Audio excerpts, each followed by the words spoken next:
অনেকেই আছে নামাজ পড়ে, 5 ওয়াক্ত নামাজ পড়ে, আবার গুনার সাথেও সম্পর্ক আছে, নামাজও পড়ে গুনাহও করে। এখন আমাদের প্রশ্ন, আল্লাহ যে পবিত্র কোরআনে বলেছেন ইন্না সলাতা তানহা আনিল ফাহশাই ওয়াল মুনকার, নিশ্চয়ই নামাজ সমস্ত খারাপ কাজ থেকে বিরত রাখবে। তাহলে যারা নামাজ পড়ে তারা আবার কিভাবে গুনাহ করে? কারণ নামাজ তো তাকে গুনাহ থেকে বিরত থাকতে রাখবে, নামাজ তো তাকে গুনাহ থেকে বিরত রাখবে।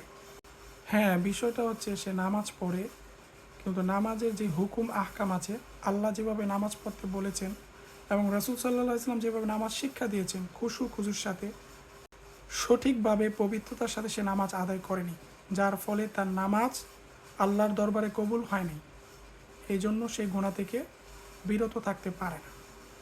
এজন্য আমাদের লক্ষ্য রাখা উচিত কিভাবে নামাজ পড়তে হবে, পবিত্রতার সাথে। নামাজ কবুল হওয়ার প্রথম শর্ত হচ্ছে পবিত্রতা। নামাজ কবুল হওয়ার প্রথম শর্ত হচ্ছে পবিত্রতা।